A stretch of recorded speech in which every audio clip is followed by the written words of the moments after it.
Hey everybody, Dr. Ben Edwards here. Welcome to another episode of You're the Cure. Excited about today's show, shifting gears a little bit from what we've been tracking lately.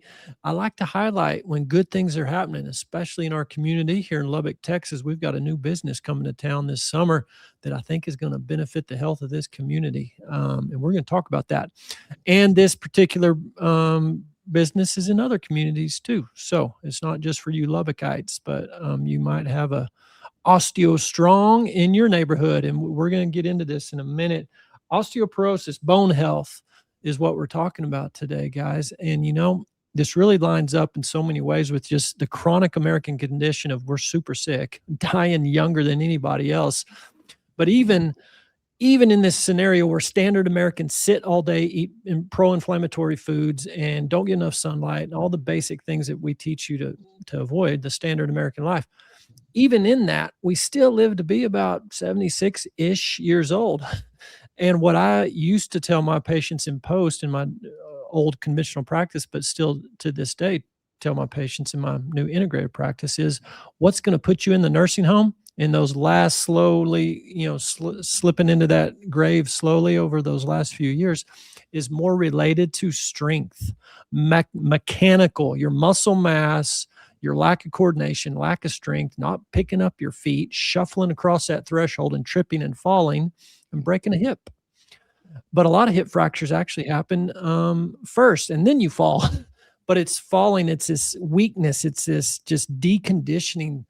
And what do doctors have to combat that? Not a whole lot in America anyways, because doctors are taught to use a prescription pad and a pen or an EMR these days, but pharmaceuticals, that's what we have to go to.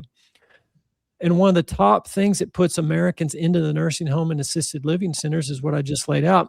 And it's related to deconditioning, but bone health in particular. These bones will just snap on you. You fall, hip fracture, ends up in the hospital, then a UTI sets in, and bed sore set in, and pneumonia set in just from being in bed too long. And a lot of people don't survive that annual 1-year anniversary of their hip fracture. So we want to keep our bones healthy and strong. Can you do that? Is there a way to do that besides the pharmaceutical approach? Real quick, before we bring the guys in to talk about this, I want to quote from this article I found, and I think I've talked about this before when it comes to corruption in medicine, but it's specifically related to osteopenia and osteoporosis and hip fractures. And this is from 2022, the Calcification Tissue International Journal. The name of this study or this article, Communicating Absolute Fracture Risk Reduction and the Acceptance of Treatment for Osteoporosis. So that sounds like a real intriguing article there, but let me point out the highlights here. Quoting from the article, in the context of osteoporosis, wait, before I quote from this, let me tell you real quick, guys, because we're going to talk about a drug. Remember, all doctors can do is give you a drug. That's all we're trained to do. Here's the drug results. I'm about to quote our stats on these bisphosphonates. So what a bisphosphonate drug does, so that's Boniva, Fosamax, etc. It's telling your bone building cells to wake up and start, excuse me, I got that reversed. There's osteoblasts. These are cells in your bone that build cells. Build bone. There's osteoclasts. These are cells that go into that bone and they chew up your old bone. Bone cells age like every other cell, and these old bone cells get brittle. They break easy. So this beautiful design is we have cells that go build and lay down new bone, osteoblasts, the builders. We have cells that come in and chew up the old bone, chew with the C, osteoclasts. That's the way I remember it. So it's this beautiful symphony and this perfect balance, and it's awesome because you need to clear out the old dead stuff. So what do doctors do with their pharmaceutical prescription pad? They throw in these drugs that shut down the osteoclast, the ones that are chewing up the old bone. So what's that translate to? You still have a bunch of old bone cells in there. So when you go get a scan, like a bone density scan, it actually can look better. Your score can look better. You can look thicker because you still have that old bone still in there because you shut down your osteoclasts that were chewing up the old bone. But what we didn't realize is we often don't, unintended consequences from pharmaceutical alone treatment. We didn't realize that although the bone density looks better, did that really translate to a whole lot of reduction in hip fractures? 'Cause that's what we're really after, right? We're not just after some number on the paper, kinda like with our cholesterol. Who cares if your cholesterol is high or low? Does it translate to reduce heart attack risk? Same thing with bisphosphonate drugs for osteoporosis. It may translate to a better score on your scan, but did it translate to stronger bone and therefore reduce hip fractures? Well, here's the data on what's the reduction of risk. In the context of osteoporosis, many bisphosphonates, those are the drugs, reduce the relative risk of hip fracture by 40%. 40% sounds really good, guys, but relative risk. We're not going to take a deep dive in this, but you got to understand that's a key phrase. Relative risk reduction is 40% compared with placebo. Although this sounds impressive, the absolute benefit in terms of hip fractures prevented in osteopenic women in this study corresponds to a reduction from 12 fractures per 1,000 women treated for 6 years to 8 fractures. So the placebo group treated for 6 years, they had 12 fractures total in 6 years out of 1,000 women. In the treatment group, they had 8 fractures. So there was a little tiny bit of reduction, 4 people different out of 1,000 over 6 years. When they do the math on this, guys, what gets advertised to the doctors is called relative risk reduction, 40%. Now, where I grew up in the math class I took, 40% would be 40 out of 100 women didn't have a hip fracture on this drug. And that's not the truth. I just told you what the truth was. It was 4 out of 1,000 over 6 years. It's called a absolute risk reduction versus relative risk reduction. It's a statistical game, gymnastics formula, so they can market a really good looking number. But the truth is 0.4%. But the point of this study, and I'm going to quote, participants were less likely to accept treatment when it was presented as 0.4%. Imagine that. When it was presented as absolute risk reduction. While presentation of data as absolute risk reduction more accurately reflects individual benefit and helps facilitate shared decision making, clinicians should be aware that this will lead to a proportion of patients with lower fracture risk declining treatment for osteoporosis. That was a lot, guys, and I hope you're tracking, but the main point of that is the best doctors have to recommend, American doctors who are trained in pharmaceutical symptom treatment, the best they have to do with their prescription pad is to offer a medication that gives you a 0.4% reduction of risk. So there was some reduction from 12 to 8 in 1,000 people over 6 years, but that's very, very, very minimal. And we're not even talking about the cost, the financial cost, and the side effect costs, like osteonecrosis of your jaw, where your jaw bone dies. I'm not going to get into all that right now. I'm just saying, as with most pharmaceutical regimens, whether it's Alzheimer's, heart attack prevention, stroke prevention, you name it, we're around a 1% absolute risk reduction across the board. And osteoporosis, hip fractures is no different than all the other chronic diseases we talk about on this show. So what do we do about it? That's the question, and that's what we're going to talk about today. And there's a lot to do about it. We're going to hone in on resistance training, loading that muscle, because that stimulates the builders to get up and build. It's awesome. If you want to eat a low inflammatory diet, good, rich, mineralized food, or supplement some good minerals, not just calcium, guys.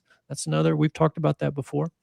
But today, honing in on resistance training, but a very specific type of resistance training that has a lot of scientific data behind it, a lot of engineering, a lot of thinking behind this. And that's what we're going to talk about today. And there's an opportunity for people to sign up and participate in the, I'll call it a treatment. I don't know if we're allowed to say that. We'll ask the guys here in a minute. But when this article said, when you present this data, be careful, your patients may decline treatment. Well, they should have put an asterisk on that treatment. That's a very narrow treatment. That's a bisphosphonate drug. There's other, I'm going to say treatment. I'm a doctor. I think I'm allowed to say that. But there's things you can do to build strong bone that get you I'm going to say better than a 0.4. I don't know if I can quote some randomized controlled trial to tell you that based off the mechanisms we're going to talk about in the show today, but I'm going to highly endorse resistance training in general, and you'll hear why I like OsteoStrong so much specifically in just one second. We've got Mike Brock, a local Lubbock native, opening a business here in Lubbock, and we've got Kyle Z. I'm not even going to try to pronounce that. Kyle Z. Yeah, I'll let you tell your story. We're going to start with Mike because I'm excited. Going out on a limb here, starting a small business, but he's backed by already a proven model and a great formula and a technique and results. And I'll let y'all get into all that, Mike. But first, Mike, introduce yourself to the audience and why are you opening an OsteoStrong in Lubbock, Texas? Well, Dr. Edwards, you're the first reason, actually, because about a year ago, when we moved back to Lubbock, where we're from, we spent about 17 years in Austin, and my wife was visiting with you as a patient, and she told you the two things that she missed about from Austin. We don't miss the traffic. We don't miss the burnt orange. She missed the healthy restaurants, and she said OsteoStrong. She was part of OsteoStrong in Austin. And then you said, well, you've been interested in that, trying to get it there. I think you said you'd do it yourself if you had time. And so I've been a business owner a couple times before. We wanted to get back to Lubbock, where we're from. And so I've been researching, read Kyle's book, and, my wife and I are very active. We're in our 60s, but we both play pickleball. I still play basketball. We water ski, snow ski. I was snowboarding last week. And I know that the impact, the loading on the bones actually works because I'm 62 years old and I go out and play basketball and I've never broken a bone. And so when I read about, what Kyle and Tony Robbins and other doctors have said about loading the bones, you mentioned loading the muscle, but it's actually loading the bones that actually causes that growth to take place. And, for years, it looks like the science was there's not much you can do about bone growth after the age of 30, right? And Kyle and others have proven that you actually can.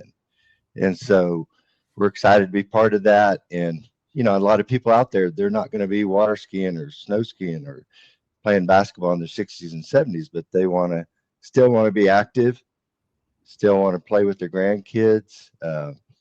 There's some people just trying to be independent and go to the bathroom by themselves without breaking a bone. So we want to help them do that. And it's a proven franchise. I really like the method. And it's really coaching the individuals and setting goals with them. What do you want to do in your life? What do you want to play with grandkids? You want to not break a hip? You want to, play pickleball? What is it? And so we'll have coaches there ready to walk them through that. And, it's not an overnight fix. You don't get here overnight. You're not going to get out overnight, but it is a proven effective method to do it. So we're excited. Awesome.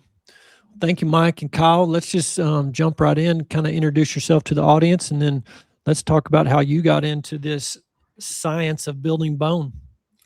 Sure. My name is Kyle Z, but some people call me Zagrodzky. So Kyle Z is good. It's great to be here. I'm what you would call a bootstrap entrepreneur, have been my whole life, which is to say that I get an idea for a business and I will self-fund it. The businesses I've self-funded in my life have generated well over $220 million now in over 20 countries around the world. And of everything I've ever done, the thing that I'm most excited about is OsteoStrong. And it's because I've been drawn to concepts that really improve the human condition. I really like helping people. I hate suffering in others, and I just want to do something about it. And so it's one of my just life missions, and I'm a builder and I'm a creator, and I just look for things that I can do to make things better. And I like unique things. And so when I stumbled across Dr. Jaquish and looked at his prototype of what he had done, I was shocked as I was watching him give a lecture, and I'm timing how long it's taking him to take people through sessions. and it's like 5 minutes, and it's 1 day a week is what he's saying, and it gets these results. And I'm thinking, okay, I understand the basic science of this. It's interesting to me, but no one's going to believe this, that you could do something 1 day a week for less than 5 minutes. You're in and out of the center in, let's say, 15 minutes, but the session on the equipment that we designed eventually is about 5 to 7 minutes. And you aren't breaking a sweat. You're not getting sore the next day. And so when I looked at his prototype, I felt both fear and love at the same time. I loved what he created, but I was afraid that if I didn't do something about it, it would just end up in the dustbin of history, because no one is going to believe this. And so I took him out to dinner, and I said, "How many of these prototypes do you have out there?" And he says, "About a dozen." I said, "Okay. I'm going to go on a limb here, and it's my hallucination that after a month, no one actually uses the device you sell them." He says, "What, are you reading my emails?" And I said, "No." I said, "No one believes it.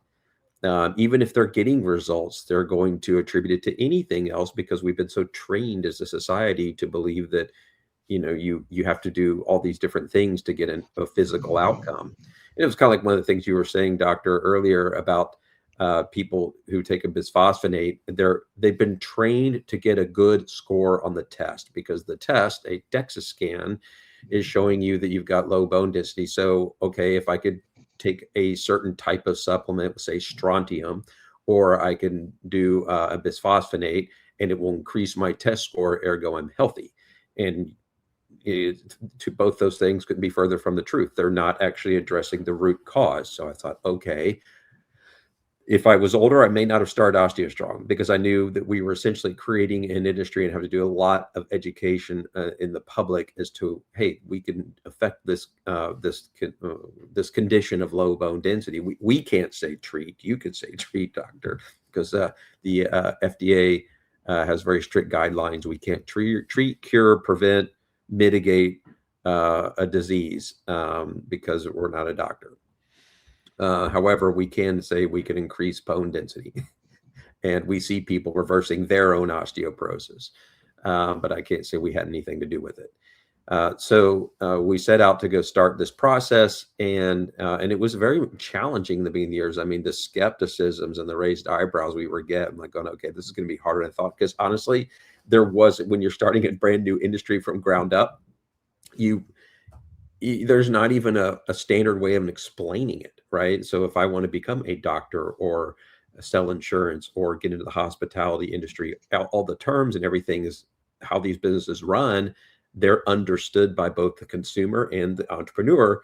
So it's easy. It's just, do what's been done better or really good, and you'll be fine. And so I'm like, I don't even know how to describe this thing. But the crazy thing about OsteoStrong and what it does, because you're absolutely right, one of the number one things for longevity is muscle strength and bone strength. There have been archaeological studies and longevity studies done on different civilizations over the years, and the ones that lived the longest are the ones that had bone and muscle density that was superior. We also see this. I saw an interesting correlation between bone density. There's been studies on this: bone density, muscle strength, and dementia, type 2 diabetes, your immune system, your hormonal health, your sexual function and libido. Bone density and muscle density is where it's at. And there's a lot of things you can do to affect those things, but bone density is the easiest one, in my opinion, and strength, because OsteoStrong does not only bone density, but physical strength, bone density, balance, and joint and back pain simultaneously. And so I'm my own testimonial in all of those, but the one that really impacted me was chronic joint pain. I had a lot of it. I had a really bad neck injury, probably at about 19 or 20 years old, from sports-related accident, and I almost broke my neck. But ever since that day, I had migraine headaches every other week for 20 years. Probably took 15 or 20 Advil every week for 20 years. It was the only, I went to a chiropractor once or twice a week, massage once or twice a week, and those would help. But that was always there. And so I'd lost my ability to really exercise effectively, because I went in a migraine headache. I couldn't sit down for long periods of time. And then as time went by, my knees would crack more. I had problems with my right shoulder, my right elbow, and my right hip, and they would get out of disjointed. And that was me at like 40 years old. And so I was about 25, 30 pounds heavier, and I started OsteoStrong. And the very first session I did, I legitimately was afraid, because I thought, if this hurts me, I had, a wife and 3 young sons. I'm like, I still have got to be Kyle Zagrodzky. I still got to show up and do my thing and take care of my family. I can't risk making myself worse. But I did a session, it didn't hurt me. And then it was about 5 or 6 sessions later, and all my joint and back pain was gone. Didn't have any more headaches. And so I was like, what is going on here? And my knees stopped cracking as I went up and down the stairs. And then I could start throwing a football with my son when he was in elementary school. I was like, okay, this is wild. And then my strength started returning. So then my outlook changed, and then I started taking care of myself more. And I think, what in the world am I bringing to the world here? And then, of course, we start seeing people seeing incredible increases in bone density. And it's not just bone density, but it's their gait, their balance, their posture, their physical strength. And it's wild that you could have this kind of outcome from doing something that doesn't make you tired. You're not going to break a sweat. You're not going to get sore the next day. You could come in your everyday clothes, and you're there for 15 minutes. If you're in a hurry, you could be out in 7. Right? You're doing it one day a week. But that was kind of how I started. And now we're in, we'll soon be in 15 countries, but we're in 14 countries. We've got about 207 locations open now. And so it's been a journey. There were a lot of challenges, a lot of difficult times, but each of them, those things, and in retrospect, really increased my faith, helped me to trust God more. I didn't realize I wasn't trusting him enough, but going through those things, you're kind of like, I think I got more to learn here. This is why God put me here. Amen. Yeah. Amen. Amen. Somebody Well, once said, if you could He take says, step out and do something that you can't do. I'm always fighting above my weight class. Yeah, he always tells me it's not about that. It's just I'm going to put you through some fire to see how hard you're willing to lean into me. Yeah, exactly. Yeah. Trust in your own strength or rely on his. Yeah, that was a hard one to learn for a guy like me. It Me really too. was. Yeah. Yeah. We're all going through it. It's a journey. It's called sanctification, and I don't like going through it, but I've always liked what was on the other side of it. Amen. One of my sons asked me the other day, says, Dad, if there was anything, what thing in your life would you wish not had happened to you? And I'm like, I can't say that I would have to say nothing. I would take it all on. Yeah. I said, because each terrible thing I've been through has made a better version of myself, and God made me go through it for a reason. So I came to a realization a long time ago that I'm not God. And if he had me go through it, there was probably a reason for it. Yeah. One of the things that I started saying, it took me 20 years to learn, but I said, I'm kind of independent thinking. I'm pretty self-disciplined, but I'm not the smartest guy in the world, which means I can do the wrong thing for a long time before I figure out it's the wrong thing. So that's why God gives us long life to deal with us dummies out there. So, right. Yeah. Well, we're all being conformed to the image of his son. And as we're all going through this maturation, if we'll allow him. Yeah, exactly. We'll allow him. Fight it, and you can keep running straight into that brick wall and learn the hard way. Yeah. Well, that's awesome, Kyle. Thank you for sharing that. Well, running into the brick wall will help you build bone density. That's the good thing. Always a silver lining Break being bone. stubborn. We'll talk more about maybe the history of the technology.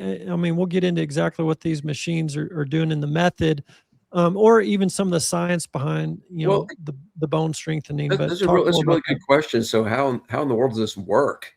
And so we have known that the way you build bone has been known for a long time. In fact, the 1890s, there was a guy by the name of Dr. Julius Wolff, German surgeon, that conducted a study it was called mechanotransduction, a fancy word that basically means if you put enough force on the musculoskeletal system, the body will respond by making bones stronger. In fact, it was such an impactful study that it's still taught in medical schools. Chiropractors learn about this. It's called Wolff's Law.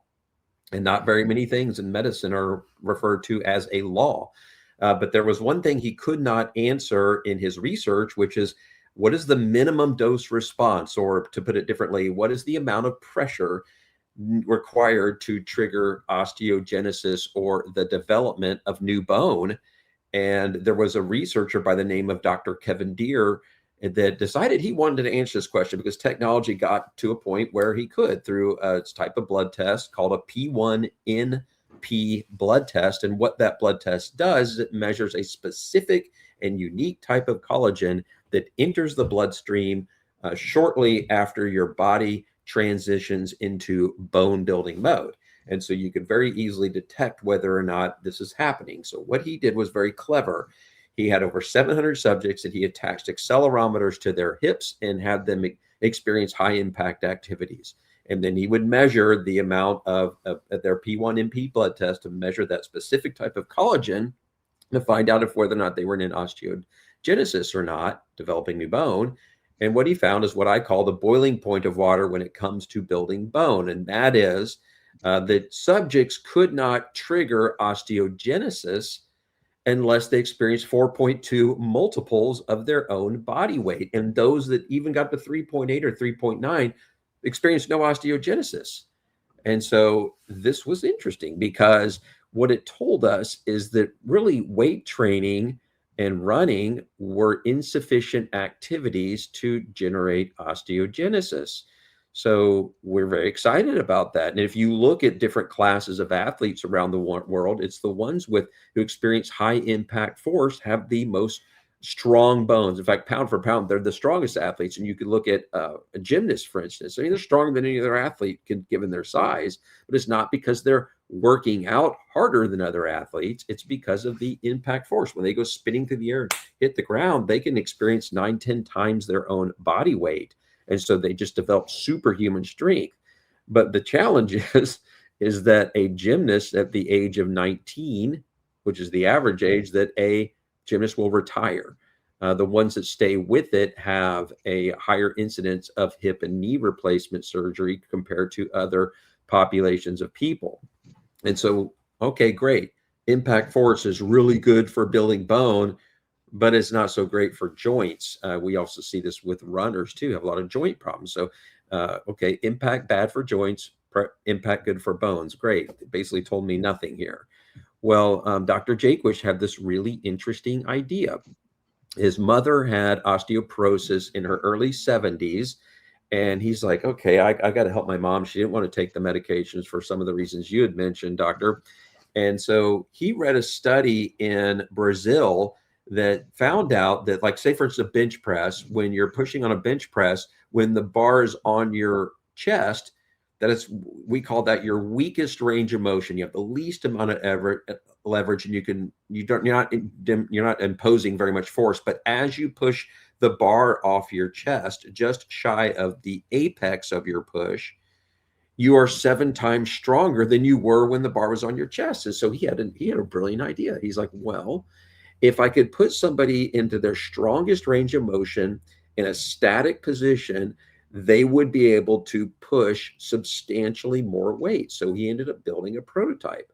And after his mom expressed that she did not want to become a gymnast in her 70s, she agreed to use this device. And after a period of time, it was a year, she had like a 7 or 8% increase in her bone density, and she continued to do it and eventually no longer had osteoporosis.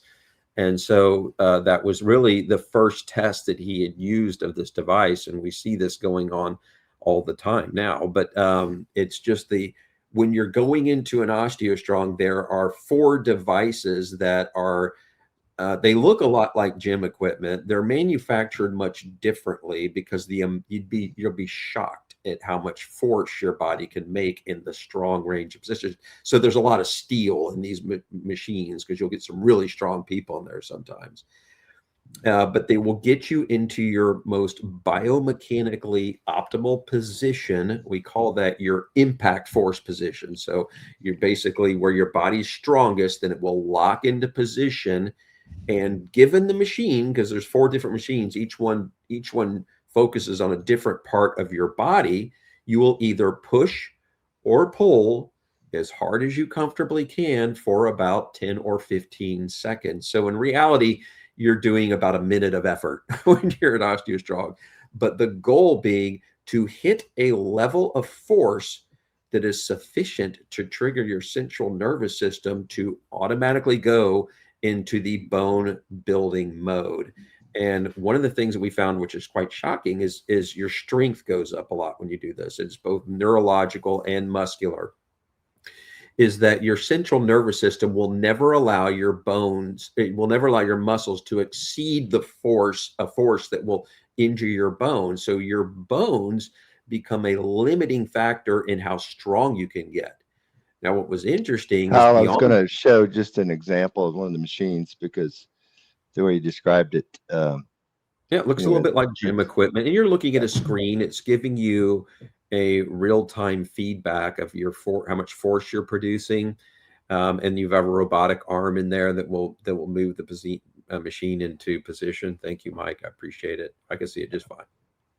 And you're gonna interrupt my train of thought. Oh, sorry. so where we see is this increase in bone density and strength. And what we found is, I'll tell you about a very interesting study if you want to hear about it. It's not a very efficacious study. I always tell people that right up front, but there was a woman by the name of Dr. Ann Sung, and she was a contractor for NASA, and they had her do a study on OsteoStrong. They ended up publishing the aerospace in their journal, the Aerospace and Medicine Journal, and in 2021.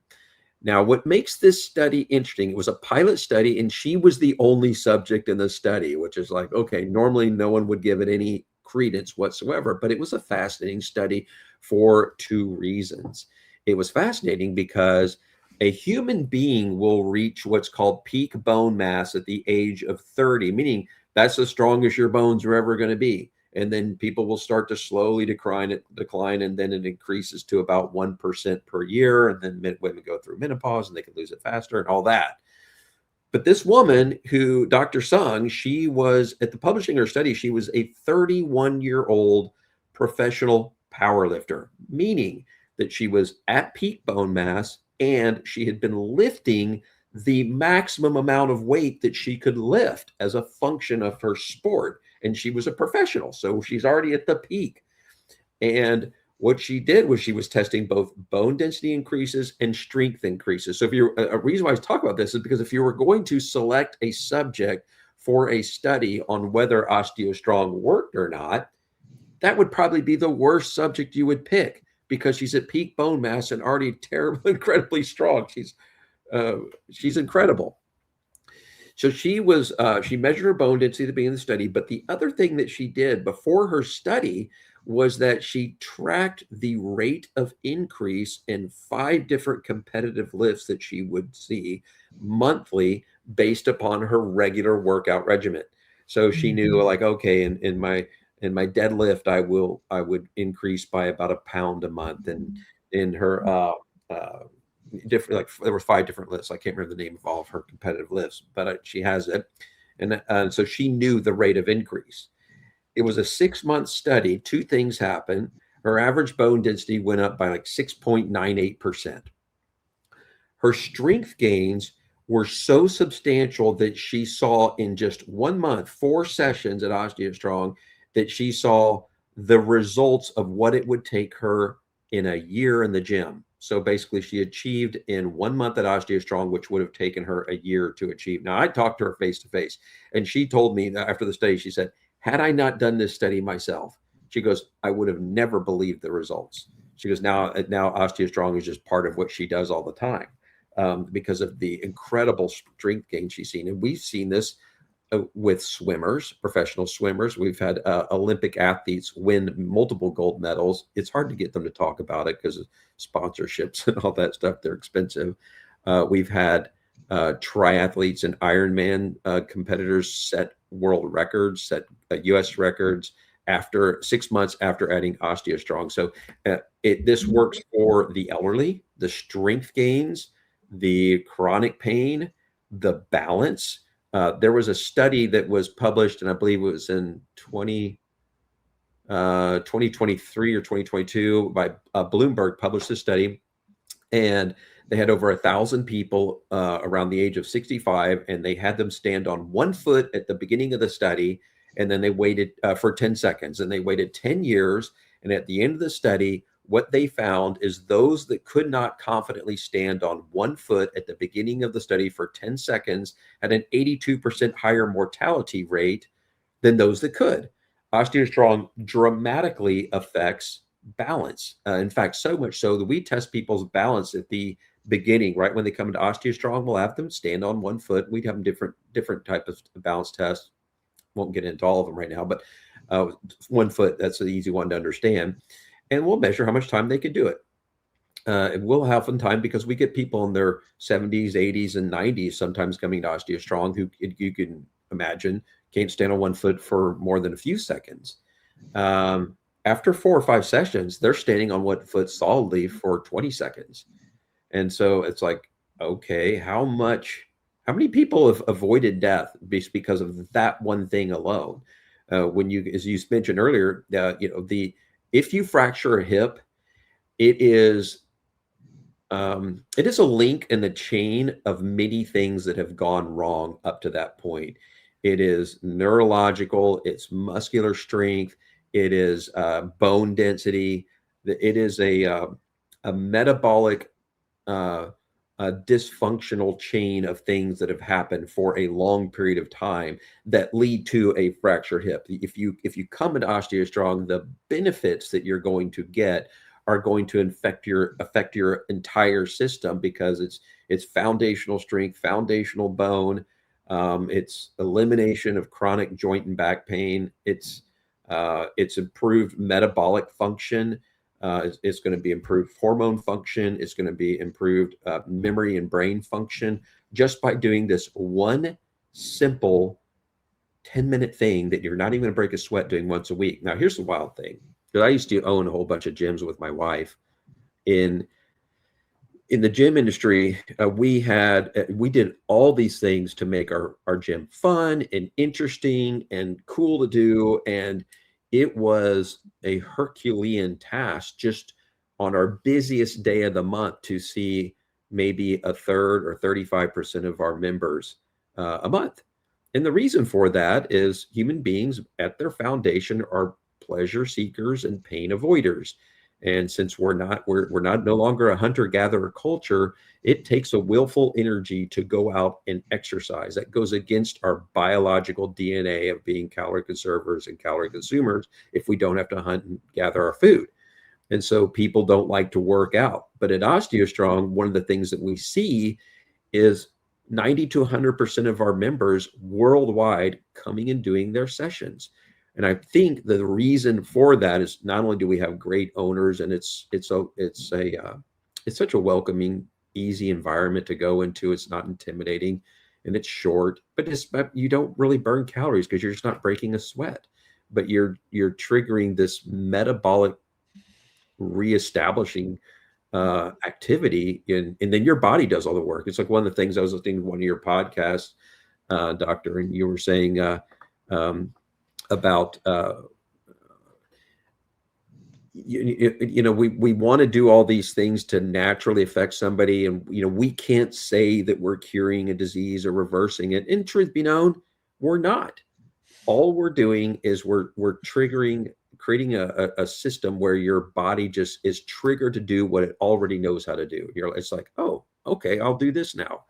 And that's it. And you just go home and you're like going, God, I feel like I did something today, but other people will start to notice that you're moving differently. You're walking differently. You picked up more bags of groceries than you ever did.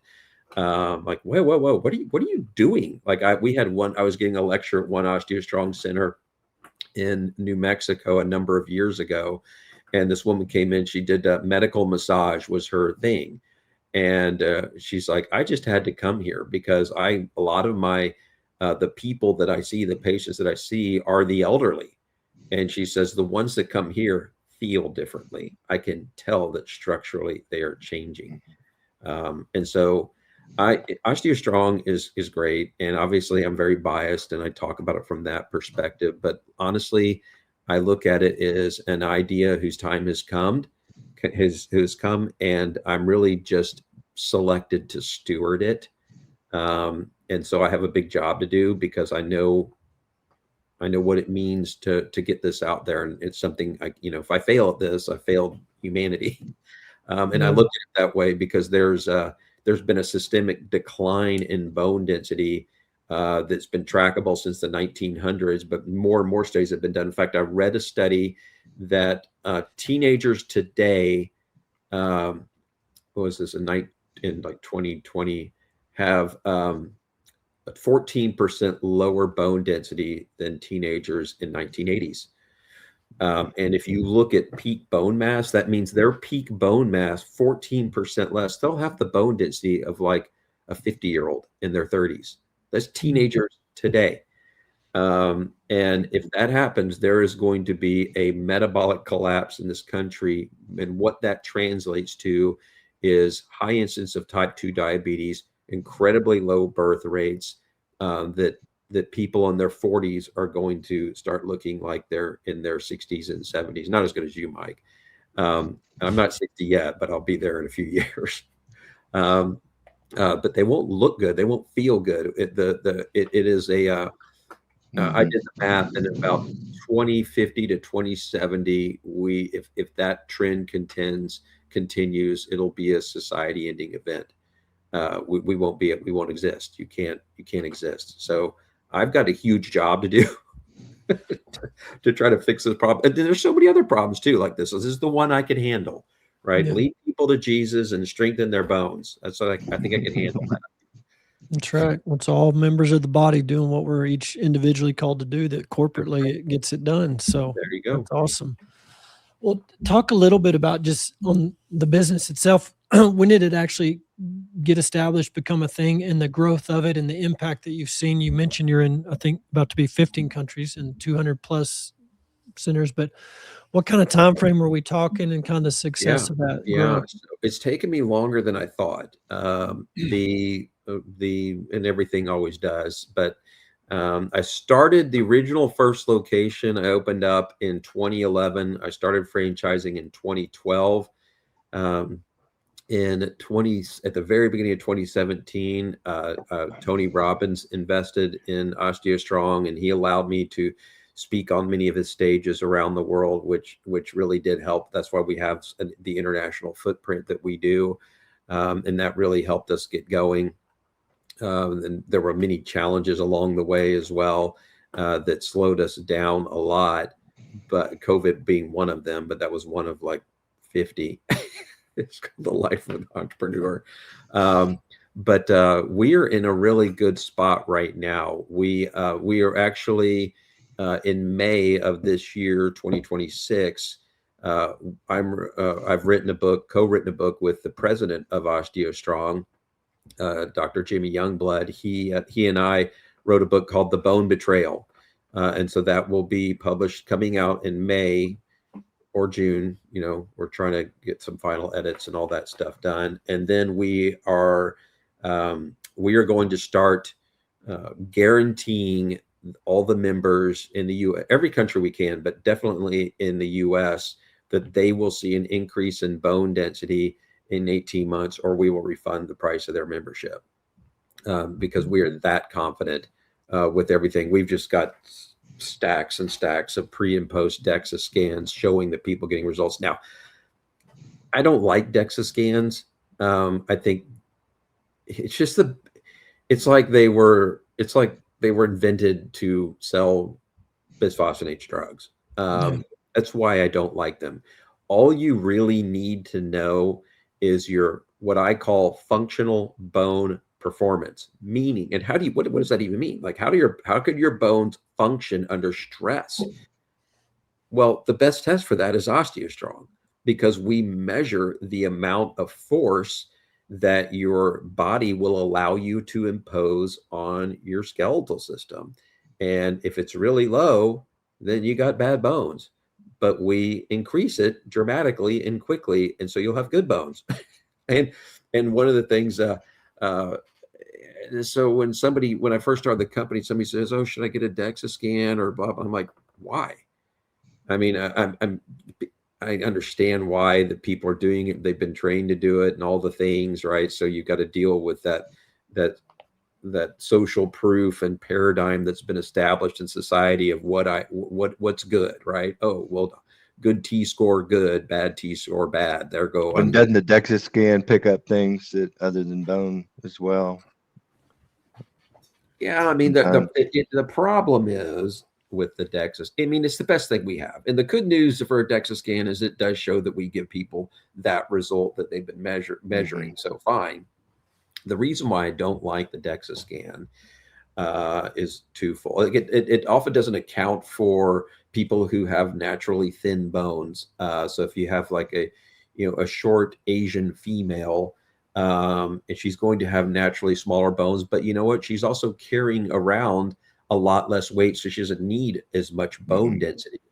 But the other thing is too, there's this thing called a bounding box, right? And so what that means is on a DEXA scan, you're lying on a table. It's a very non-invasive event, and even though it uses two different types of bands of radiation to measure the density of your bone, it uses about as much radiation as you would get from eating a couple of bananas. So it's Is that the rim? Is that the rim? There's a test? RIMS. No, a RIMS does not use radiations. A RIMS uses ultrasound technology. I'm not going to get into geeking out on that unless you want to geek out. I can geek on anything you want to when it comes to bone. Okay.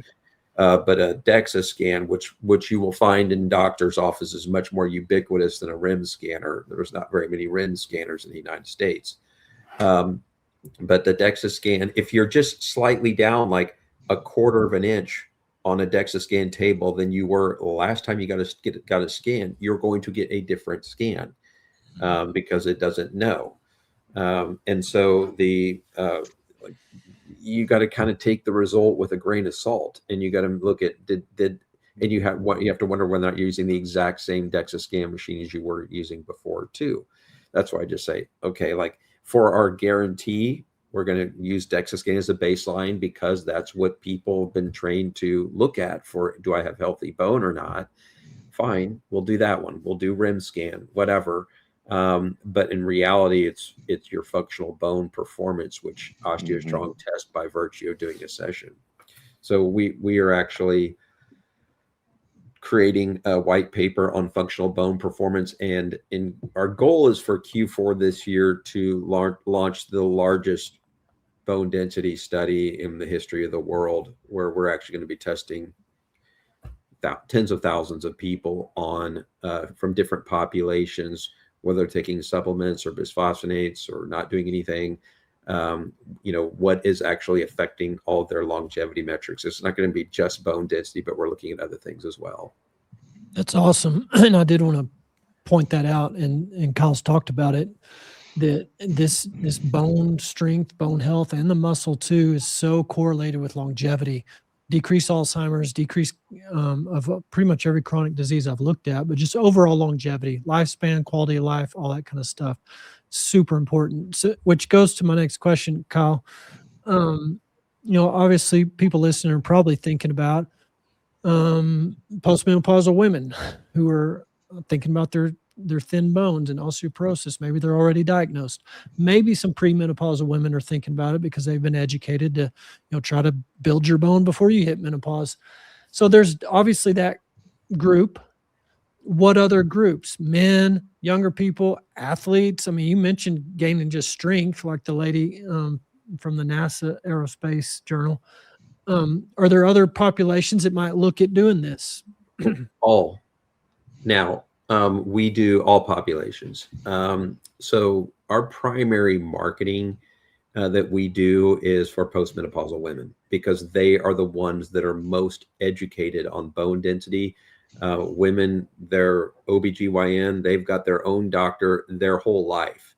And when they get to menopause, that doctor is like, okay, let's get a DEXA scan. And that's generally why women are more educated on it. And because they also lose a lot of bone density through menopause, everybody should be doing it. And that will come across as being biased because of who I am and it's my company. But let me put it this way. We are seeing people in their 30s and 40s with full-blown osteoporosis now, and they're healthy. There's like nothing wrong with them. The societal decline in bone density, strength, increases in metabolic dysfunction across all populations are absolutely real. The quality of your life, the functioning of your immune system, your brain, your longevity, your sexual health, your hormone balance is tied to your bone. And if you have an immune system, an endocrine system, muscles, bones, and a brain, any one of those things, you should probably go to an OsteoStrong. And I'm kind of like you, doctor. Like you get it, right? I love it when I come across a functional medicine doctor who is embracing what is happening with longevity and wellness outside of the medical paradigm. It's a growing trend, but it's still not as big as it needs to be. So thank you for doing what you do.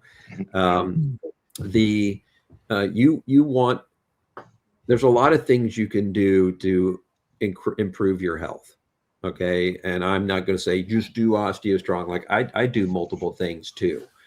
It is the easiest thing that you can do outside, beyond just going outside and taking a walk on a sunny day with as few clothes as you can legally wear in your neighborhood, or standing on the ground barefoot. I mean, it doesn't get any easier than that. But as far as just implementing a strategy that has such an incredible impact on your life, physically, like, yeah, this is a big one. It's a big one. And so everybody should be doing it. I'll tell you a quick story, just a fun story. You want to have some fun? So my kids did OsteoStrong, and I had equipment at home. I don't right now because we use it for skunk works and tearing it apart and putting it back together. So I'm about 2 months, I'll have it back. So I haven't been doing my sessions. But when my sons were young, they were doing OsteoStrong, and my oldest son, I would take him on Tony Robbins events with me, and I would give him $100 if he would take people through sessions and explain OsteoStrong, and he would get really good at it. And when he was like 16 years old, he would look like he was maybe 20, 21, because he was really tall and broad shoulders and all that. But he would have guys come up to the booth and they would start talking to him, and he would sometimes get these big muscle bodybuilder looking guys come up to the deal, and those guys just generally don't listen. What are you gonna? Well, they don't listen because they already fit. Like, what are you going to tell me about? What are you punk kid going to tell me about strength training? And so they would do a session, and when you do a session, each device is capturing the highest amount of force that you're generating. And so here's some guy, 27-year-old guy built like a Greek god coming and doing a session. And then my son would just say, hey, let me show you this real quick, because I want you to really understand how this could affect your athletic performance. And then he would destroy their numbers on how much force he can produce. Then when he went into high school, at a new high school in his junior year, he's making some friends, and during lunch, the football team says, hey, Austin, come over here. They were doing arm wrestling. He beat everybody on the football team in arm wrestling, one after the other. He's like, I was getting really tired, Dad, and he beat the biggest guy on the team. Then he joined the team, and they made him team captain. And the football coach was trying to get him to go for a scholarship. He didn't. He's like, I like football, Dad. Those guys are trying so hard, and I just don't want to get injured. And like, I'm never going to be a professional at it. So if I go to college, I'm just going to risk injury. I don't love it that much. I like watching it and playing it. So he didn't do it. So I tried. But we've had many young athletes that do that kind of thing. And if you've got young kids that are teenagers, I mean, it's the best time they should be doing it because they're just packing on bone and muscle. Even if they just did it for a couple of years, somebody at the rate that they're growing bone and muscle tissue, they could add 10 or 30% bone density to their bones in a couple of years. If that's all you did for them physically, they may never get osteoporosis when they get older because their peak bone mass is going to be so high at 30. They could be fine. They may never have to do it again. Yeah. And so, yeah, you want everybody doing this. If somebody's doing it in their 30s and they just did OsteoStrong for 4 or 5 years, they may never need to do it again. Because Now, can I ask a question? From the book, it sparks something because you talked about how the brain will send signals like when you get into a new environment, when you get into a workout gym. And for me, my personal story was I didn't like to work out growing up. My older brothers would tell me they couldn't get me to work out, and coaches couldn't get me to work out. Well, in college, I decided I was going to go work out, and I just on my own, again, independent, 15 minutes a workout, and that's all I would do. Well, my brother who played football at Texas Tech, he said, "What are you doing? How long are you working out?" I said, 15 minutes. He said, "That doesn't do anything." Well, it created a pattern in my mind. I said, I'm going to be somebody who works out. So I increased, but it was a mental thing that happened from 15 minutes. So, and you address it in the book, but just the habit of going in somewhere for 15 minutes. yeah, I mean, fitness is a tricky one. And I touched on a little bit earlier. I mean, OsteoStrong it's not even a habit. Like when I first started this company, one of the guys I had hired as vice president of operations, he had his entire experience was steeped in the fitness industry. He was an executive with World Gym. He owned like 20 World Gyms. He'd done all this different kind of stuff, and he kept referring to OsteoStrong as a lifestyle business. And I said, stop calling it that. Like, that's what you call the gym industry because you won't stay with it unless you make it your lifestyle, like the point you're making. I said, we're not a lifestyle business. I mean, they come in there for 15 minutes one day a week. They're not breaking his. I don't want to change anybody's lifestyle. All we're doing is enabling you to live whatever lifestyle you want. When it comes to fitness, like going to OsteoStrong, it's not about creating a habit. Like, it is so easy to do. I mean, you can go in the amount of time it would take you to order a latte from a coffee restaurant and leave, you could do an OsteoStrong session and you're not getting fatigued. Now, when it comes to fitness it's like really important. Like, I'm not an anti-gym guy. Like, you should do exercise. It is the best longevity hack you could ever do outside of OsteoStrong. But it is hard because the best fitness is the one that fatigues your muscles. Lifting heavy has more effect on longevity than anything else. You want to not get dementia or Alzheimer's disease. You want to one of the number one things that will be the best indication of whether or not you're going to get or are susceptible to Alzheimer's disease is leg strength. The stronger your legs, the lower chances you're going to get Alzheimer's disease. So you should probably, now OsteoStrong will give you really strong legs too, but that's probably something you should do if that's something you would like to avoid. But it's hard because it goes against your DNA to fatigue your muscles and lift heavy things. I believe that physical fatigue creates fear at a primal level because that is when people are most vulnerable. That's why people don't like fitness. It's not just pleasure seekers, pain avoiders, but the pain you're avoiding is the fear of being vulnerable. And so that's why I think people don't like it. That's why gym industry is kind of a failed industry. And I hate saying that because I love fitness and what they do. And I know a lot of amazing people in that industry, but it's failed because it doesn't address the one thing that it can't, which is how do I get people to want to fatigue their muscles? They don't want to do that. And so the beautiful thing about short workouts is, A, they cause less inflammation. B, they've been shown to be actually more effective than long workouts, so you can get them over with. But you just want to like lift as heavy as you can, fatigue the muscle, and then be done. It's one of the reasons, like for fitness, I really like the X3 bar system, because it's one rep to failure, one set to failure of a muscle group, and then you're done with that muscle group. It's not about creating a lifestyle or all these things. All I do is like, all right, is 12 minutes too much? No. Okay, fine. I'll do a 12-minute workout. So yeah. Well, it's been awesome to hear your story and the impact you're making on so many lives. And I'm excited about Lubbock, Texas, being able to Well, offer this to the public here. And I'm legitimately excited about you and what you're doing in Lubbock, because, like, honestly, thank you for doing what you do, and helping people in the way that you do. That you're not. I'm not anti-pharma, but it's a last resort. You just have to know what the body needs to heal itself, and you're doing that. And in Lubbock, and people are used to finding people like that in big cities. You don't think of Lubbock, of having a guy like you. You're a gift. So thank you for what it is that you're doing, and thank you, Mike, for opening up a center in of OsteoStrong out there. Like, I'm super grateful to both of you guys, and so anything I could do to support either of you, let me know.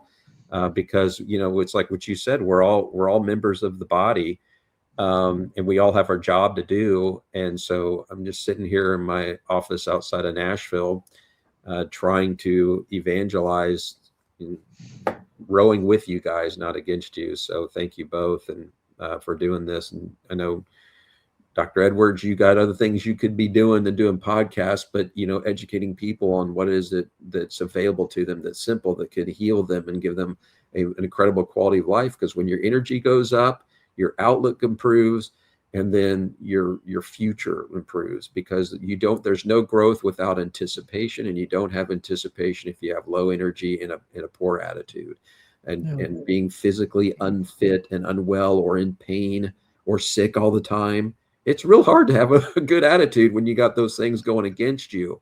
Yeah. So keep up the good work, sir. And thank you for inspiring Mike to bring OsteoStrong to Lubbock. I hope he's able to bless so many people there. Well, thank you, Kyle. Thanks for those kind words. It does take the whole body for sure. And Mike, appreciate you stepping out on a limb, but I don't think it's too risky of a limb, because it's such a great and obviously needed therapy here. So we got to wrap it up. We're up against the hour, but I want to give you the last word on how do people get in touch with you or OsteoStrong here locally in Lubbock? When's grand opening? How do people sign up? Just all that kind of stuff. Yeah, we are actually got a great facility on 54th and Slide, just north of the mall. It's on the west side in Sagewood Shopping Center. Nice big facility. You can go to osteostrong.me. Don't go to osteostrong.com. Go to osteostrong.me. And then also OsteoStrong Lubbock Facebook site. You can catch us there too. But we will start having classes, I'm sure next month. It should be open full blown in June. June 2026. We're excited for you, brother. Yeah. You guys, please, those who are hearing this locally in Lubbock, just go support him. You won't regret it. You'll absolutely love the experience. It's simple. It's easy. You're not going to break a sweat. Just come in your everyday clothes, give it a go. And you're going to notice amazing. If you have chronic pain, most people who have chronic pain, it's 1 to 12 sessions and it's gone. There's a few weird off deals where people had screws and replaced hips and things like that were having problems with it that took them a little bit longer, but almost everybody, it's gone. So strength, balance, pain, all that, you will notice a big difference in a short period of time. Bone density takes a little bit longer because it's a denser, slower growing tissue. But you need all of those things. And so Mike's blessing us, blessing you guys, and take advantage of what God has put in front of you. We're also going to add, we've got red light therapy. We've got hydro massage, compression legs, PMF mats, and also cryotherapy. So there'll be a lot of restoration, type body ministry going on there as well. Brilliant. So not just the Spectrum machines, but these others as well. Awesome. Well, thank you, Mike. Look forward to coming over there and checking out your place. Everybody, y'all can go to osteostrong.me and check it out for yourself and get signed up and jump in there starting in a couple months. June. I'll be here before you know it. Well, we'll do signups this next month. We'll have some founding member discounts, so they can take advantage of that next month. Brilliant. Okay. In April. All right. Thank you, Mike. Thank you, Dr. Edwards. Appreciate you both. Thank you. You Thank you, bet. Dr. Edwards. Appreciate it, Kyle. Thank y'all very much. Appreciate y'all being on, guys. We'll be back next week with another great show. I'm Dr. Ben Edwards. You're the Cure.